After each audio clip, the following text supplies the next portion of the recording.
Hi everyone, welcome back to my channel. Today we are going to see another video, DevOps Fundamental series. This is second day and we are going to see what is server. तर server म्हणजे exactly काय हे आपण पाहणार आहेत. तर डेव्हऑप्स फंडामेंटलची series मधला पहिला जर व्हिडिओ तुम्ही पाहिला नसेल, एकदम बेसिक आहे डेव्हऑप्स नक्की काय ते आपण डिटेलमध्ये पाहिलं त्या व्हिडिओमध्ये. आणि यामध्ये आपण पाहणार आहोत की एक्झॅक्टली सर्व्हर म्हणजे काय. तर सर्व्हर म्हणजे काय हे तुम्ही जर IT इंडस्ट्रीमध्ये जर काम करणार आहात किंवा तुम्ही प्लॅन करत आहात तर तुम्हाला यू शुड नो की बाबा एक्झॅक्टली सर्व्हर म्हणजे काय. Everything happen in IT industry on any platform, right. So that platform is nothing but server. तर हे सगळं सर्व्हरने मॅनेज केलं जातं, राईट. तर सर्व्हर म्हणजे नक्की काय, तुम्ही सर्वांनी ऐकलं असेल क्लायंट सर्व्हर आर्किटेक्चर असतं, राईट. तर client server architecture is nothing but एक कोणतं तरी मशीन असतं ते आपले रिसोर्स शेअर करत असतात. लेट सपोज मी इथे एक एक्झाम्पल कन्सिडर करतो आहे. एक सर्व्हर आहे आणि इथे एक क्लायंट मशीन आहे, मल्टिपल क्लायंट मशीन आहेत,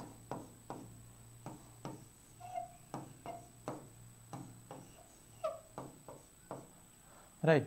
तर हा सर्व्हर आहे, मग त्याला सर्व्हर का म्हणायचं, राईट. तर एक सिम्पल फीचर आपण त्याचे का सर्व्हर म्हणायचं हे मी तुम्हाला जस्ट एक्सप्लेन करतो आहे की सर्व्हर का बोलतो आहे. तर सर्व्हर एक असा कम्प्युटर आहे की तो स्वतःचे रिसोर्स शेअर करत असतो, राईट. तर मी इथे केलं फॉर एक्झाम्पल या क्लायंटला client 1, client 2, then client 3, then where it is client 4, sorry. and जर क्लायंट 1 ला याकडून स्टोरेज हवं आहे, स्टोरेज 10 GB, राईट. जर 10 GB स्टोरेज पाहिजे तर हे क्लायंट रिक्वेस्ट करेल सर्व्हरला की server yes I need 10 GB storage. तर मग सर्व्हर काय करेल, क्लायंटला या कोणत्याही क्लायंट म्हणजे जो रिक्वेस्ट करेल त्या क्लायंटला स्पेसिफिक स्टोरेज अलोकेट करून देईल.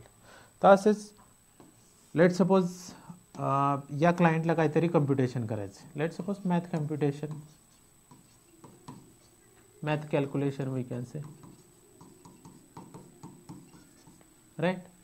तर हे सुद्धा क्लायंट टू रिक्वेस्ट करू शकतो. इन शॉर्ट सर्व्हर हा एक कम्प्युटर्स आहे पण तो आपले स्वतःचे रिसोर्स शेअर करत असतो मल्टिपल क्लायंटसोबत. तर आपण सर्व्हरची डेफिनेशन पाहूया. मे बी इंटरव्ह्यूमध्ये तुम्हाला क्वेश्चन विचारलं जाऊ शकतं. फ्रेशरसाठी मोस्टली विचारतात की बाबा सर्व्हर म्हणजे काय, नक्की तुला माहिती आहे का बाबा सर्व्हर म्हणजे काय. So what does server means. तर त्याची आपण एक डेफिनेशन पाहूया. Let me add another page.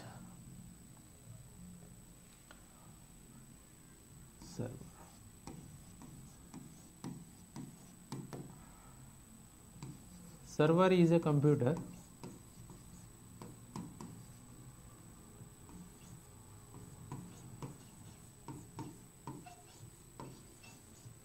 Okay. Server हा एक सुद्धा कम्प्युटर आहे, म्हणजे त्यामध्ये असं काही वेगळं असं काही नाही आहे, ती पण एक सिस्टीमच आहे. तर server is a computer or a device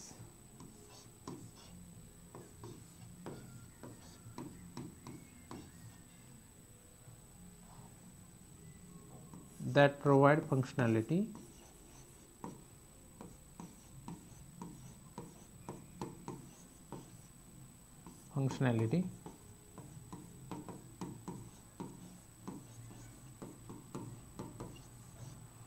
on behalf of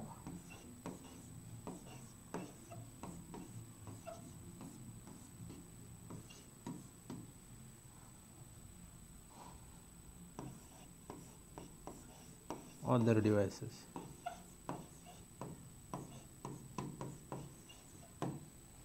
simple definition आहे, तुम्हाला इझिली रिमाइंड होऊ शकते इन केस जर फ्रेशर्स लोकांना विचारलं की बाबा सर्व्हर म्हणजे काय नक्की. तर server is a computer or device that provides functionality on behalf of other devices. All right. So that works at a background. Client ज्यावेळेस रिक्वेस्ट करतो तर त्याचं कम्प्युटेशन किंवा त्या रिक्वेस्टला फुलफिल करण्याचं काम हे सर्व्हरचं असतं, राईट. तर आता सर्व्हर म्हणजे काय एक्झॅक्टली तुम्हाला क्लिअर झालं. तर सध्या इंडस्ट्रीमध्ये सर्व्हरचं इव्हॅल्युएशन कोणत्या पद्धतीने तुम्ही ऐकत असाल की बाबा सध्या कंटेनरायझेशन आहे, सध्या पॉड्स वगैरे क्रिएट केले जातात, कुबरनेट्स तुम्हाला ऐकून असाल. तर या सगळ्या टर्मिनॉलॉजी कशा ॲक्च्युली कसं काम केलं जातं किंवा कसं ते कॉन्फिगरेशन केलं जातं हे आपण पाहूया. तर सर्वात प्रथम असं आहे सर्व्हर, फिजिकल सर्व्हर. फर्स्ट येतं हायरार्की मी सांगतोय, तर पहिला येतो सर्वात प्रथम physical server. Physical server,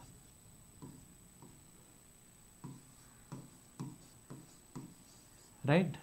second येतो virtual machine. Virtual machine, right.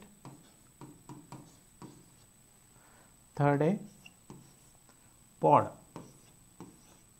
Pod ही कुबरनेट्सची टर्मिनॉलॉजी आहे, ते पण आपण डिटेलमध्ये चेक करू. आणि फोर्थ आहे कंटेनर. कंटेनर सध्या सगळे बोलत आहेत कंटेनरायझेशन झालं आहे, कंटेनरायझेशन झालं आहे. नक्की एक्झॅक्टली काय झालं आहे ते आपण डिटेलमध्ये पाहूया. तर इव्हॅल्युएशन तुम्ही चेक करू शकता. सुरुवातीला होते फिजिकल सर्व्हर, त्यानंतर झाले व्हर्च्युअल मशीन्स, त्यानंतर आले पॉड्स आणि त्यानंतर आहेत कंटेनर्स, राईट. तर प्रत्येक एकचा आपण यूज पाहू की नक्की फिजिकल सर्व्हर आत्ता आपण काय यूज करत नाही. त्यानंतर इव्हॅल्युएशन व्हर्च्युअल मशीनकडे का मूव्ह झालं, राईट.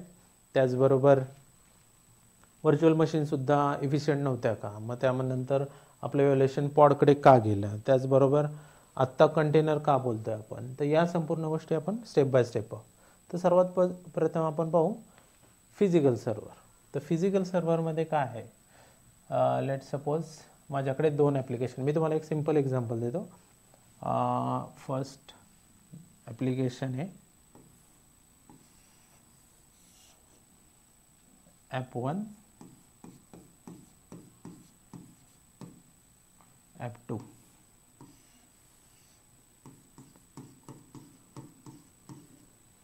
बरोबर. तर हे डोमेस्टिक यूजसाठी आहे.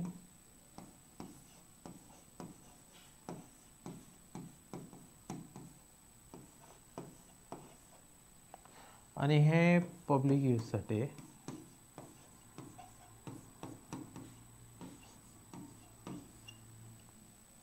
राईट. जर मी हे ॲप्लिकेशन हा एक सर्व्हर आहे, आता हा एक फिजिकल सर्व्हर आहे, कन्सिडर करा. हा एक फिजिकल सर्व्हर आहे.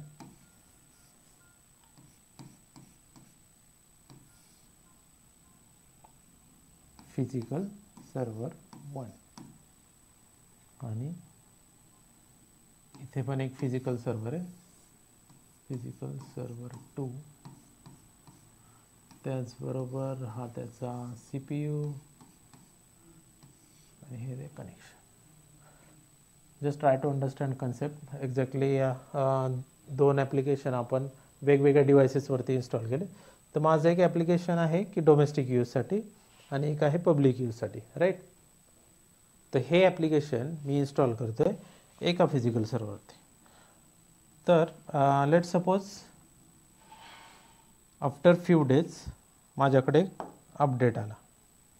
लेट सपोज माझ्याकडे सिस्टीम किंवा हे ॲप्लिकेशनसाठी एक नवीन अपडेट आहे आणि त्याचं व्हर्जन आहे ॲप 1.2. हे कन्सिडर करा 1.1 आहे किंवा 1 कन्सिडर करा. आणि आता माझ्याकडे 1.2 लेटेस्ट व्हर्जन मला डिप्लॉय करायचं.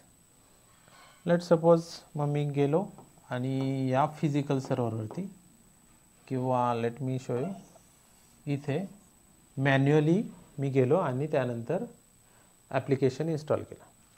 तर हे सिम्पल होतं डोमेस्टिक यूजसाठी. आता लेट सपोज मी पब्लिक यूजसाठी एखादं बँकिंग ॲप्लिकेशन यूज करतो, राईट. बँकिंग ॲप्लिकेशनमध्ये तुमचे all credit, debit, then credit card details, then all transaction details, तुमची हिस्ट्री किंवा तुमचं पर्सनल लोन, कार लोन, या सगळ्या गोष्टींसाठी वेगवेगळे फॉर्म असतात. तर हे ॲप्लिकेशन थोडं हेवी ॲप्लिकेशन आपण बोलू शकतो in terms of data, right. जर यामध्ये एवढे डेटा रिलेटेड ट्रान्झॅक्शन होत असतील तर ते इम्पॉर्टंट असणार, आणि त्याचबरोबर ते in terms of size, in terms of customer हे पब्लिक यूज आहे त्यामुळे जास्त असणार.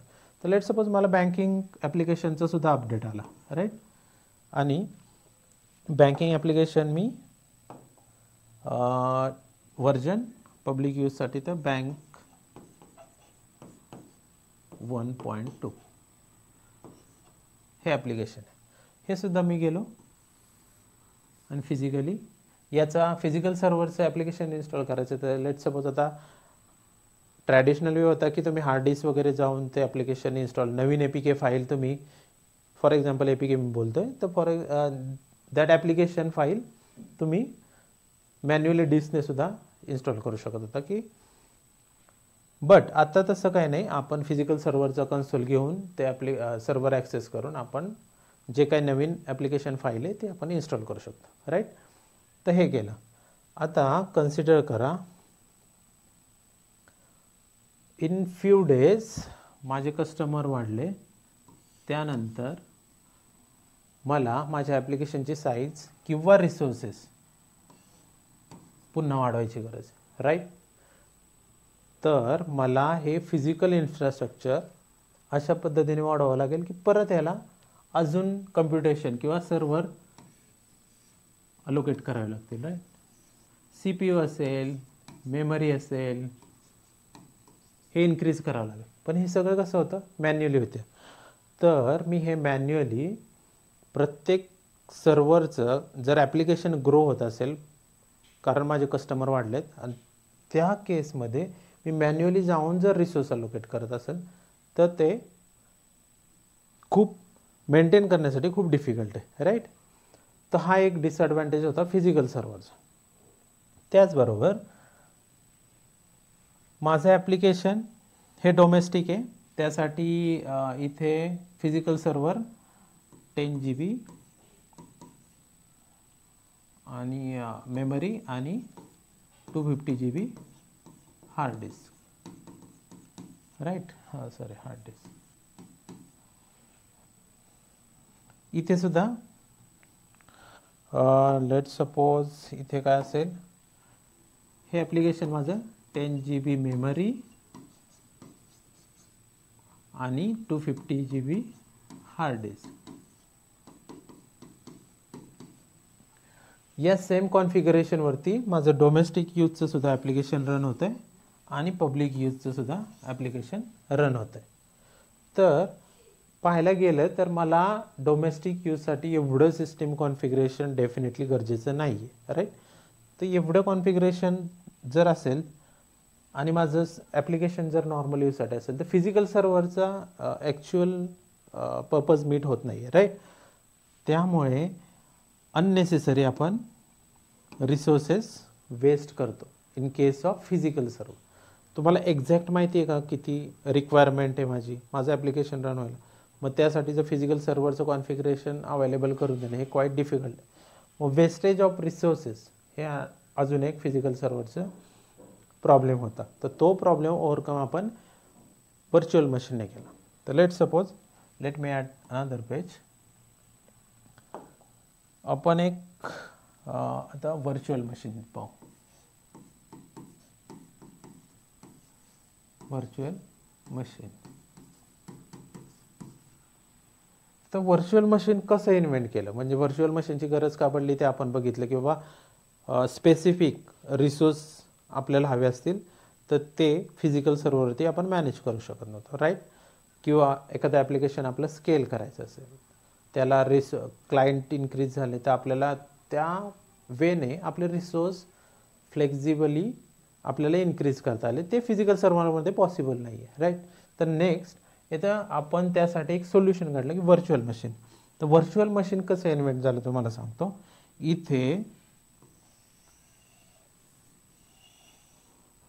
फिजिकल सर्व्हर आहे, फिजिकल सर्व्हर. आता फिजिकल सर्व्हर आहे, त्याचं कॉन्फिगरेशन काय आहे बघा.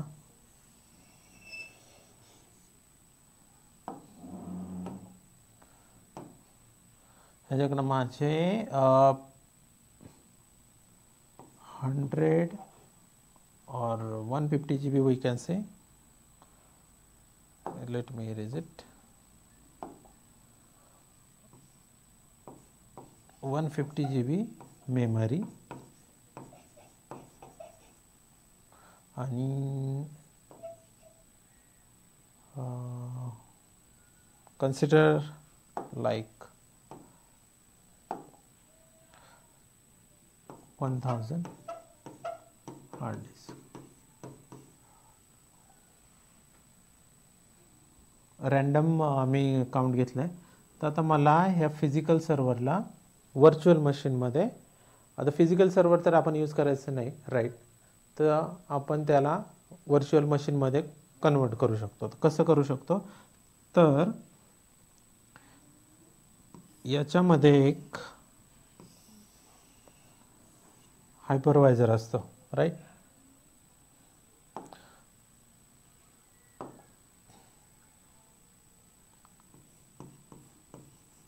हायपरवायझर ओके. हा हायपरवायझर काय प्रोव्हाइड करतो आपल्याला, हायपरवायझर एक लेयर आहे, तो लेयर काय प्रोव्हाइड करतो, जर आपल्याला फिजिकल सर्व्हरचं configuration let suppose CPU memory आपल्याला हे जर व्हर्च्युअल मशीनमध्ये कन्वर्ट करायचं असेल तर ते रिसोर्स पार्टिशन किंवा रिसोर्स डिवायडेशन हे इफिशियंटली हायपरवायझर प्रोव्हाइड करतं. तर ते हायपरवायझर मल्टिपल अवेलेबल आहेत मार्केटमध्ये. VMwareचे हायपरवायझर आहेत, असे मल्टिपल आहेत, आय डोंट रिमेंबर अ नाव. पण VMwareचा EXXi क्लस्टर तुम्ही रीड करू शकता. तर हे असे मल्टिपल हायपरवायझर अवेलेबल आहेत. मग हे काय करतात, हा आपल्याला एक प्लॅटफॉर्म देतात की आपला फिजिकल सर्व्हर अशा प्रकारे डिवाइड करू की आपल्याला ॲप्लिकेशन किंवा त्याचा एक्झिस्टिंग फिजिकल सर्व्हरचा इफिशियंट वेने यूज करू शकतो. तर बॅकग्राऊंडला फिजिकल सर्व्हरच आहे, पण त्याला आपण डिवाइड करतोय कशाने, व्हर्च्युअल मशीन. तर मी इथे गेलो,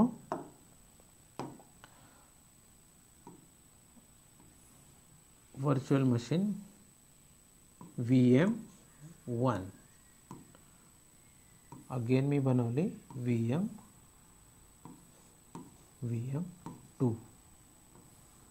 VM virtual machine 3 and another one is VM4. तर आपण इथे इफिशियंटली कसं मॅनेज करू शकतो. माझं एक ॲप्लिकेशन आहे, आता लास्ट आपण पाहिलं की डोमेस्टिक यूजसाठी. Let me change the colour of pen. Domestic यूजसाठी, डोमेस्टिक ॲप, यासाठी मला फक्त मेमरी किती लागते, 2 GB मेमरी आणि 10 GB हार्ड डिस्क राईट. एवढ्यामध्येच माझं काम होतं. तर मी काय केलं, एक व्हर्च्युअल मशीन 2 GB मेमरीची आणि 10 GB हार्ड डिस्कची बनवली राईट.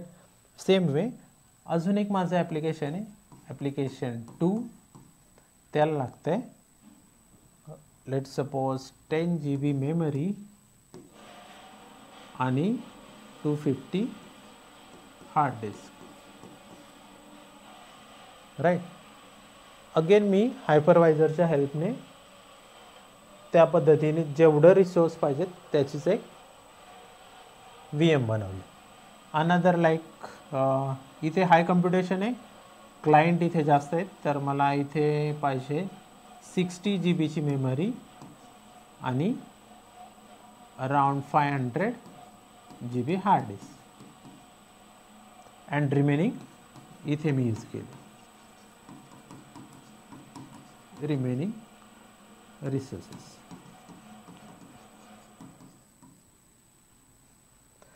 तर तुम्ही इथं पाहू शकता की एक्झॅक्टली जर माझं ॲप्लिकेशन लाईट वेट असेल, जास्त क्लायंट नसतील, काही कस्टमर नसेल, कम्प्युटेशन कमी असेल, तर त्या केसमध्ये आपण कमी रिसोर्स अलोकेट करून एक व्हर्च्युअल मशीन क्रिएट केली.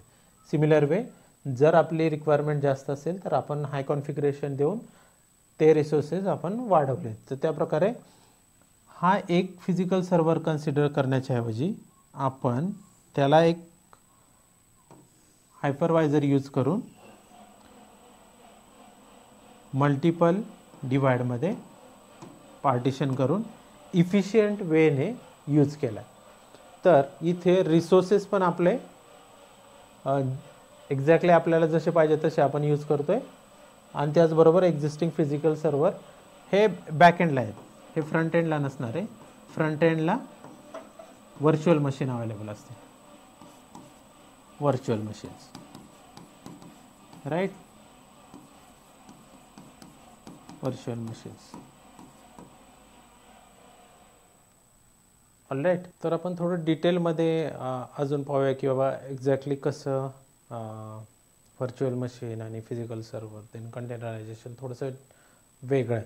तर त्यामध्ये आपण एक जस्ट सिक्वेन्स तुम्हाला सांगतो. तर फिजिकल सर्व्हरचं आर्किटेक्चर आपण बघू. फिजिकल सर्व्हर जर असेल तर लोअर लेवल असेल physical server, physical server,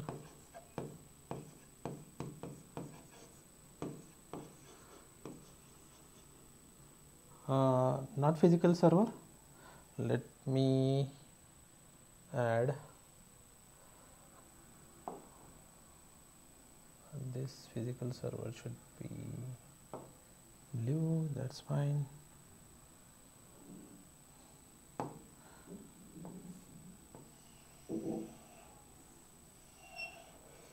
hardware आपण कन्सिडर करू, हार्डवेअर, त्यावरती ऑपरेटिंग सिस्टीम,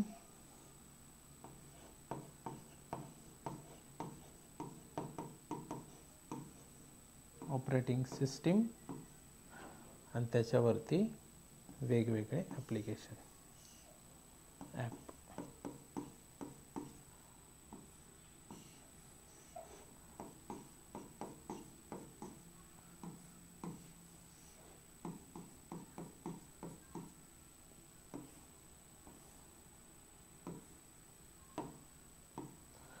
तर हे सिंपल मी ड्रॉ केलं आहे आपलं फिजिकल सर्व्हर. इथे तुम्ही कन्सिडर करा याला physical server approach, physical server approach.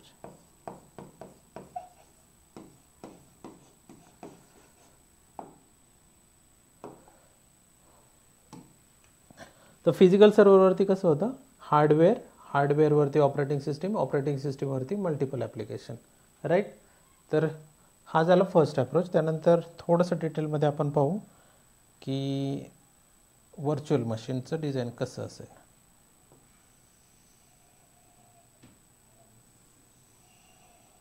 Virtual मशीनसुद्धा आपण फिजिकल सर्व्हरला डिवाइड करूनच व्हर्च्युअल मशीन बनवल्यात.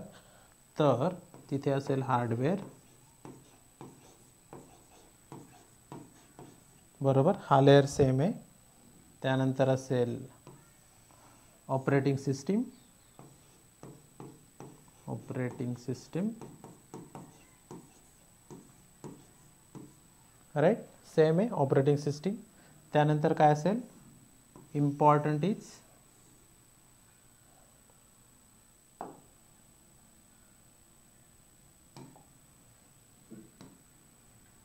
हायपरवायझर, बरोबर. आपण या अगोदरच्या जस्ट पॉईंटमध्ये पाहिलेलं हायपरवायझर, बरोबर.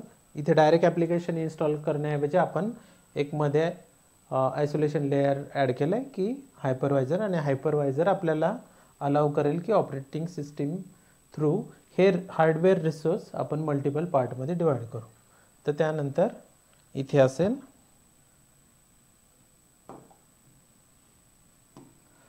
याच्यावरती काय असेल, व्हर्च्युअल मशीन. तर व्हर्च्युअल मशीनमध्ये खूप इम्पॉर्टंट आहे. आता व्हर्च्युअल मशीन तुम्हाला रन करायची, तर व्हर्च्युअल मशीन रन करण्यासाठी तुम्हाला काय लागेल, very important thing is operating system. इथे VM1, त्याला VM, 1, त्यासाठी तुम्हाला काय लागणार आहे, एक OS लागेल, बरोबर. ऑपरेटिंग सिस्टीम, कुठलीही व्हर्च्युअल मशीन असेल तर त्याला सेपरेट ऑपरेटिंग सिस्टीम रन करण्यासाठी लागेल. त्याचबरोबर आपल्याला काय लागेल, ते ॲप्लिकेशन रन करण्यासाठी तुम्हाला बायनरीज किंवा लायब्ररीज लागतील, बरोबर. आणि त्याच्यानंतर तुम्ही कोणतंही ॲप्लिकेशन इन्स्टॉल करू शकता. लेट सपोज इथे ॲप1 ही एक व्हर्च्युअल मशीन आहे, त्याला मी हायलाईट करतो, व्हर्च्युअल मशीन 1, बरोबर. सिमिलर वे जर मला अजून एक व्हर्च्युअल मशीन याच इन्फ्रास्ट्रक्चर एक्झिस्टिंग रिसोर्स यूज करून करायचे असेल तर सेम लेयर होतील.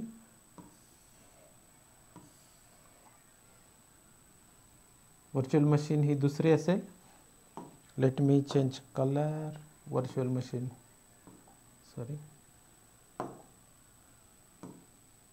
VM2 आणि यावरती आपण ॲप्लिकेशन 2 टाकूया. तर त्यासाठी आपल्याला प्रीरिक्विजिट काय आहे, ऑपरेटिंग सिस्टीम एक हवी आहे आणि त्याचबरोबर बायनरीज आणि लायब्ररीज ज्या काय आहेत त्या. तर तुम्ही इथे ॲडिशनल पाहत असाल, आपण हायपरवायझर पण यूज केलं आहे. त्याचबरोबर आपल्याला खूप इम्पॉर्टंट गोष्ट म्हणजे ऑपरेटिंग सिस्टीम प्रत्येक व्हर्च्युअल मशीनसाठी वेगवेगळे ऑपरेटिंग सिस्टीम आपण यूज करून त्याच्या बायनरी लायब्ररीज ॲड करून त्यावरती ॲप्लिकेशन रन केलं. इथे ॲप्लिकेशन सिंगल असेल मल्टिपल असेल दॅट डझंट मॅटर. आणि त्याचबरोबर हे हार्डवेअर आपण 50-50 मध्ये आता या सिनॅरिओमध्ये डिवाइड केले. लाईक इथे आपण पाहत होतो सिंगल हार्डवेअर फॉर 3 ॲप्लिकेशन. इथे आपण एक ॲप्लिकेशनसुद्धा सिंगल ॲप्लिकेशनसुद्धा कन्सिडर करू शकतो. तर सेम वे आपण जे एक्झिस्टिंग हार्डवेअर आहे ते 2 व्हर्च्युअल मशीनमध्ये डिवाइड केले. तर नेक्स्ट काय येऊ शकतं, तर नेक्स्ट काय असेल,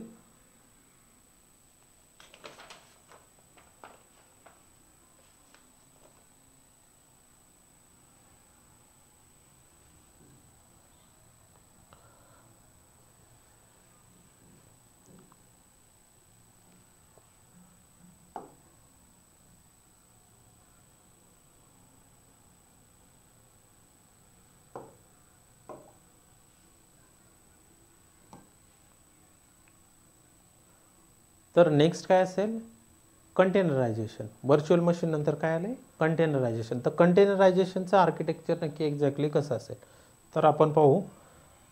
हा तर लेअर सेमच असेल.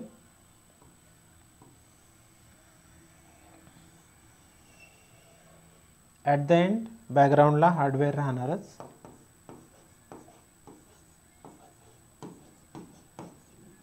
राईट. त्यानंतर काय येईल, नेक्स्ट लेअर ऑपरेटिंग सिस्टीम.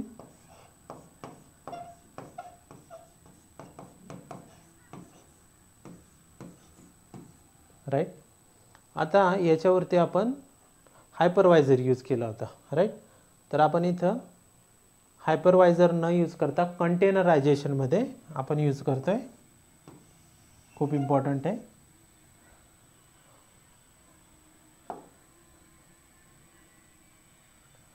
इथे आपण यूज करतोय container runtime.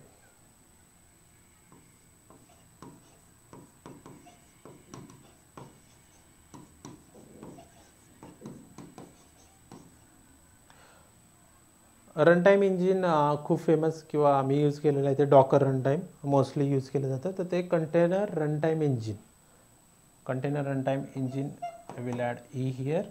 So container runtime engine टाकतो इथं. हायपरवायझरनं आपण काय केलं, रिप्लेस कंटेनर रनटाइम. आणि हे आर्किटेक्चर किंवा आपण ही डायग्राम कशाची पाहतोय, कंटेनरायझेशनची. नक्की इव्हॅल्युएशन फिजिकल सर्व्हर, VMware आणि containerization. Let me add here VM virtual machine आणि इथे कंटेनरायझेशन.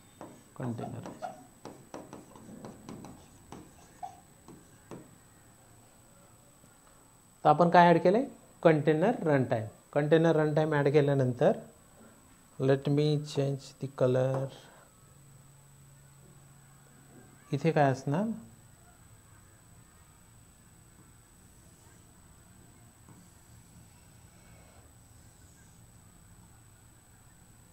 कंटेनर 1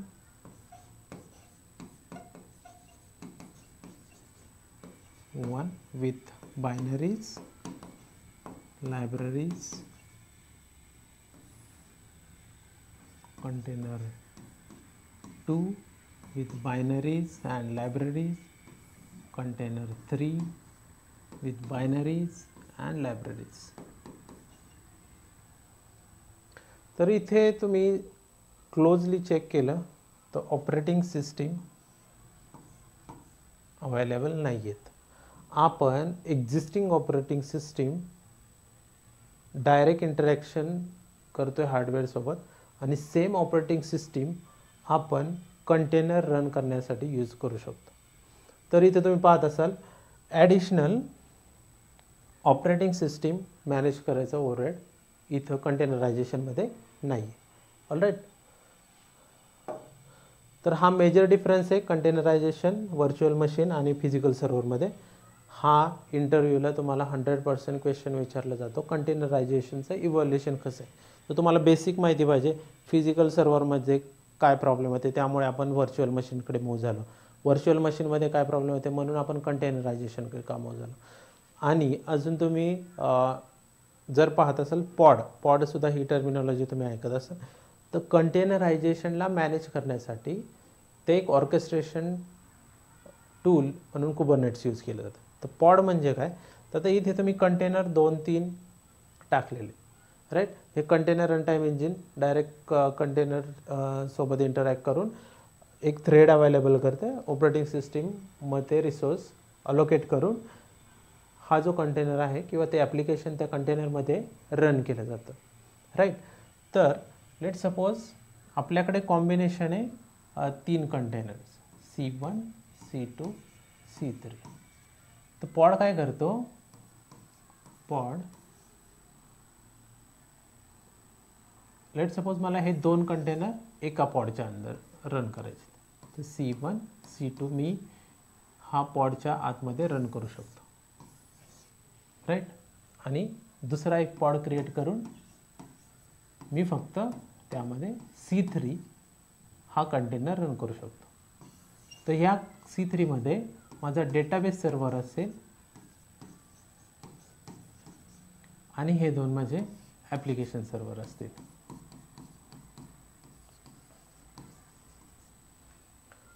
तर पॉड एक्झॅक्टली आपल्याला काय प्रोव्हाइड करतो, pod is nothing but logical isolation किंवा सेपरेशन आणि त्यामध्ये सिंगल किंवा ग्रुप ऑफ कंटेनर आपण रन करू शकतो. Pod is nothing but abstraction आहे, ते कंटेनराइज ॲप्लिकेशन मॅनेज करण्यासाठी खूप इफिशियंटली यूज केलं जातं म्हणून ते पॉड ही टर्मिनॉलॉजी यूज केली जाते. बट बेसिक फंडा हाच आहे की तुम्हाला फिजिकल सर्व्हर, व्हर्च्युअल मशीन आणि कंटेनरायझेशनचं इव्हॅल्युएशन माहिती पाहिजे डिटेलमध्ये. आणि हे जर तुम्हाला एकदा डिटेलमध्ये कळालं तर डेव्हऑप्समध्ये आपण CI/CD पाईपलाईन ऐकलं असेल. तर CDमध्ये आपल्याला पॉड एखादा ॲप्लिकेशन सर्व्हर रिस्टार्ट करायचं आहे ॲज अ ऑपरेशन टर्म किंवा असे मल्टिपल डिप्लॉयमेंट रिलेटेड इश्यू असतील तर हे संपूर्ण डिटेल आपल्याला इझिली रिलेट करायला जातात. टर्मिनॉलॉजी जरी सिम्पल असेल तरी खूप इम्पॉर्टंट आहे, कारण आपल्याला अंडरस्टँड पाहिजे बॅकग्राऊंड. फिजिकल सर्व्हर म्हणजे काय, व्हर्च्युअल मशीन म्हणजे काय, EC2 इन्स्टन्स म्हणजे काय. व्हर्च्युअल मशीनलाच आपण जर क्लाउड टर्मिनॉलॉजीमध्ये यूज केलं तर AWS, Azure, गुगल यामध्ये EC2 इन्स्टन्स पण बोललं जातं. असं वेगवेगळ्या हे सर्व्हर्सला तुम्ही जर इंडस्ट्रीमध्ये केला तर तुम्हाला कोणी बोलणार नाही की हा व्हर्च्युअल सर्व्हर तो फिजिकल सर्व्हर, असं नाही. त्याला तुम्ही ॲप्लिकेशन सर्व्हर, जर त्यावरती ॲप्लिकेशन रनिंग असतील कोणत्याही EC2 इन्स्टन्सवरती तर तो झाला ॲप्लिकेशन सर्व्हर. किंवा जर डेटाबेस कॉन्फिगर असेल पर्टिक्युलर मशीन किंवा पर्टिक्युलर इन्स्टन्सवरती तर तो झाला डेटाबेस सर्व्हर.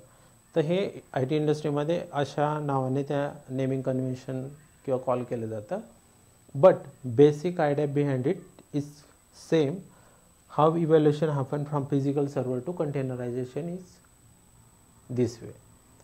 तर यामध्ये तुम्हाला काही डाऊट असेल तर डेफिनेटली तुम्ही कमेंट करू शकता.